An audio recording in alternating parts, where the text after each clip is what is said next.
Bismillahirrahmanirrahim. Assalamualaikum warahmatullahi wabarakatuh. Waalaikumsalam warahmatullahi wabarakatuh. Beli pepaya di rumah susun, izinkan saya menyapa dengan sampurasun. Sampai. Hatur nuhun.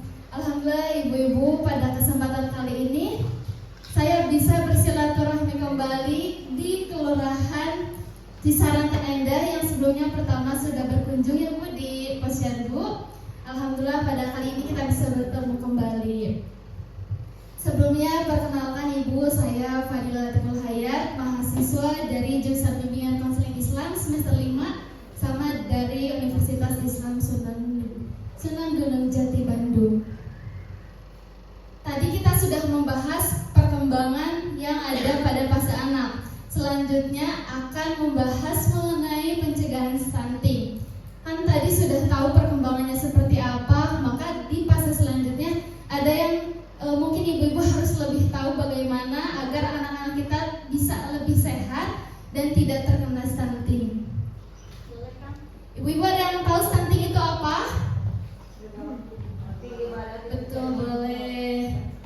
Gagal tumbuh, kemudian anak lebih pendek. Betul ya ibu-ibu, menurut Kementerian Kesehatan Republik Indonesia, stunting adalah masalah kurang gizi kronis yang disebabkan oleh asupan gizi yang kurang dalam waktu yang cukup lama.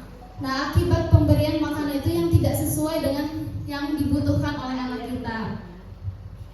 Stunting ini dapat terjadi mulai dari janin dalam kandungan yang tadi juga sempat dibahas sampai dengan anak usia 2 tahun.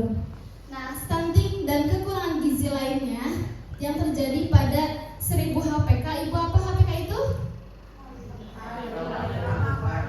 Ya betul, hari pertama kelahiran yang tidak hanya menyebabkan pada hambatan fisik yang tadi seperti tingginya tidak sesuai pada usianya, tetapi stunting ini pun akan berpengaruh terhadap perkembangan analogi kita terhadap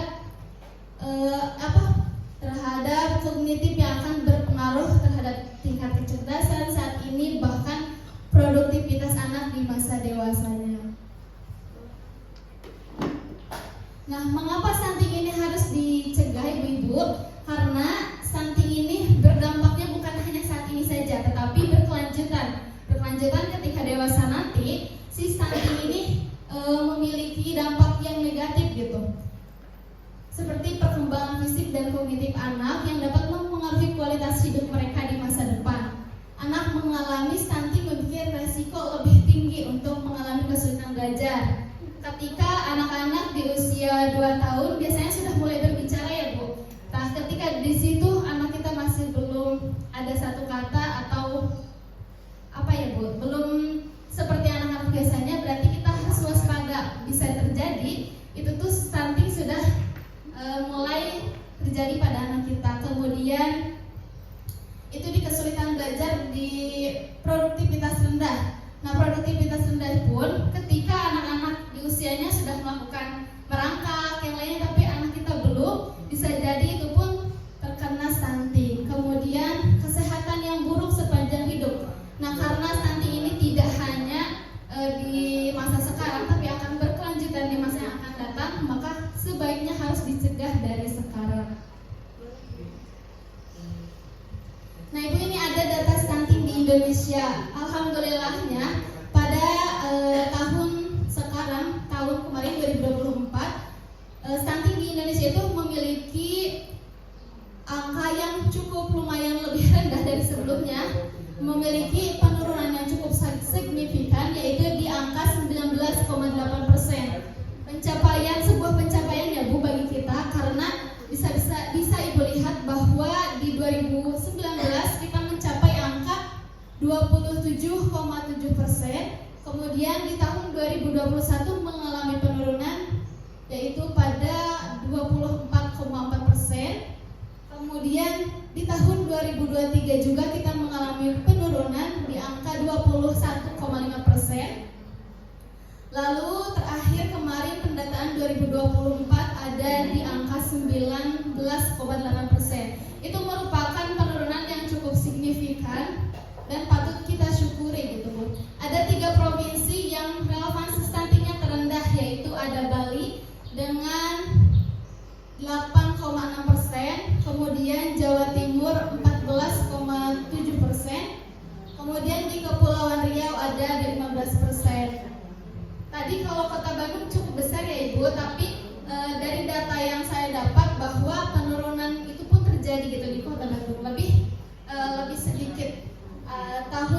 2024 itu ada di angka 12,4%. Kemudian yang paling tinggi angka stuntingnya itu ada di Papua Barat Daya sekitar 30,5%, kemudian di Sulawesi Barat sekitar 54%, di Nusa Tenggara Timur 37%. Itu merupakan angka yang sangat tinggi, di mana daerah-daerah tersebut mungkin belum terkena atau belum terjangkau ya Bu. Itu merupakan wilayah yang pedalaman. Faktor penentu keberhasilan pencegahan stunting itu bergantung pada internal di 3 periode. Dari kakaknya tadi sudah dijelaskan.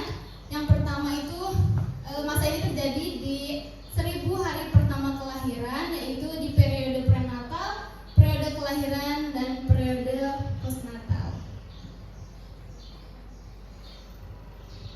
Nah, gejala anak itu bisa terlihat dari apa sih Bu anak kita stunting? Gejala anak stunting terlihat lebih pendek dan mengalami keterlambatan dalam tumbuh kembang fisik dan intelektual. Yang tadi ketika umur 3 tahun terjadi Bu di Makassar, itu anak 3 tahun, berat badannya pun belum mencapai 3 kilo, kurang dari tersebut. Itu kebayangkan Bu anak sekecil apa? Iya, betul. Itu sangat miris ya Bu, ketika anak 3 tahun tapi berat badan belum mencapai 3 kilo. Itu mungkin tulangnya pun terlihat banget ya Bu. Kemudian intelektual, dari pemahamannya, dari anak-anak yang seusianya sudah apa, tapi belum mengalami hal tersebut. Ciri-ciri anak stunting: berat badan tidak naik sesuai usia, tinggi badan lebih pendek dari standarnya, kemudian perkembangan kognitif yang terhambat. Nah, Ibu ada pencegahannya agar kita tidak bisa menghindari stunting itu. Bisa dilakukan menggunakan metode yang saya singkat, Ibu-ibu bisa mungkin agar mudah dipahami juga, yaitu ABCDE. Yang pertama apa sih Bu? A. Aktif minum tablet tambah darah. Nah ini di SMA, biasanya SMA, SMP juga itu sudah ada pembagian ya Bu, sudah ada pembagian ya, agar si anak-anak tuh bisa meminumnya secara gratis dan dibagikan secara gratis. Kemudian ibu-ibu juga boleh, karena obat tambah daya itu biasanya gratis di posyandu juga ada ya Bu. Ada. Kemudian yang kedua, Bumil teratur periksa kehamilan minimal 6 kali periksa. Kalau ibu-ibu dulu mungkin belum Bu, belum sering atau sudah Ibu? Sudah. Karena ya seminimal-minimalnya pengecekan ibu hamil itu terjadi 6 kali. Kemudian cukupi konsumsi protein hewani. Ibu-ibu tahu protein hewani apa saja?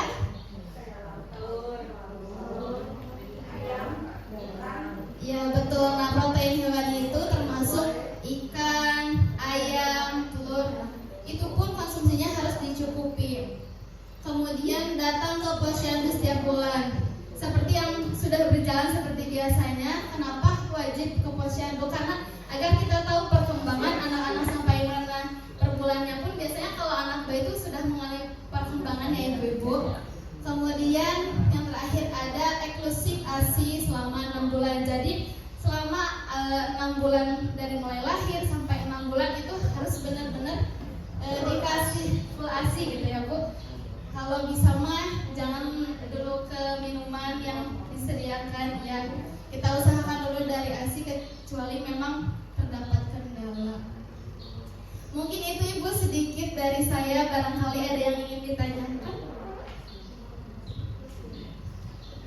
Kalau di sini mah programnya udah banyak ya Bu, udah juara di sini. Mungkin cukup sekian yang dapat saya sampaikan. Terima kasih Ibu-ibu atas perhatiannya. Wassalamualaikum warahmatullahi wabarakatuh. Oke, hatur nuhun kata-kata mahasiswa UIN Bandung yang memberi sebuah materi